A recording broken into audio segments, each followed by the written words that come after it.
So Chris, Joe, I'm going to hand this back over to you guys right now. Kind of give me your thoughts. And Joe, actually, what was the other reasoning behind this question in particular? Sorry. I thought there was a whole nother subtext there. The reason was someone started to, I think we started this discussion a couple of weeks ago, to be honest with you. And it was, this is clearly a point of interest for those people who watch and are involved in this show. And so I thought if we could bring to the surface some of what those tools are, and once I could, if I was paying attention and I could look at the topics that they were around, it would help us build content for future shows. That's the honest truth. Fair enough. Excellent. So let me ask you, Chris, in particular, what tools do you use? I know you get asked a ton. What tools do you actually use? I do, and I have to tell you, the thing that I'm going around talking about the most on stage, besides Google Plus, because I wrote a stupid book, I use email marketing so much. I use email tons. I think that email marketing is alive and well. I think that using good quality tools for it is vital. I think that a lot of email service providers put out really great tools loaded with bells and whistles that people don't need. I would say that the real rule is that you should use maybe 5% of what your email service provider's tools exist. So right now I use Infusionsoft, and I have a bit of a partnership with them, so be forewarned.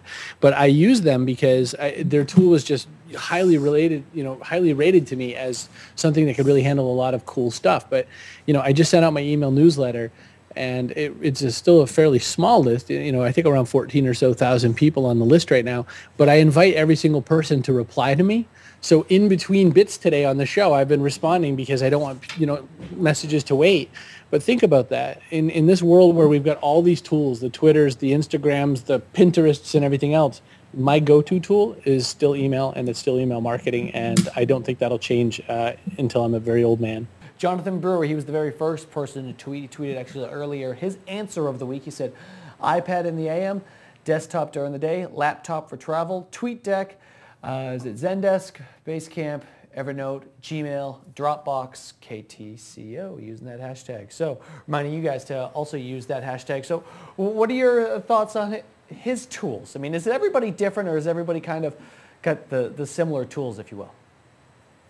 I think you're going to find people that have a tons of different kinds of tools that do the same sorts of things. So I'd say there's a lot of similarity you're going to find in these tweets, but they all ultimately are tools for productivity. But I have a feeling we'll probably dig up a lot of commonalities here, especially if we get involved. People start naming their hardware and social media tools.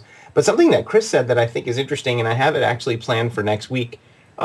Chris, your good friend Christopher S. Penn is joining us next week. And he has a report out recently about tying social and email together. Yes. And I was hoping that could be one of our focuses because there is such power in both. And I know you've always been a supporter of email marketing as one of your main business tools. Right. And Chris, the ninja that he is, Chris writes some really amazing stuff. So I'm looking forward to next week. Sorry, I got a little bit off track, but I wanted to come back to that. Hey, good plug for next week. But another thing to say about that is that Chris will be really quick to point out that it's not necessarily the tools, it's how you use them. He'll be quick to point out the other side of my equation, though. I say, use only 5% of things. Chris will be like, no, you dumb idiot. Like, if you only use this other thing over here, then you would, money would come rushing in your window while you were asleep. But, we're not all smart like him, so I do my best. Does that happen? Does money come rushing in the window while you sleep? For him, because he's got all these smart rocket ship power massive tools.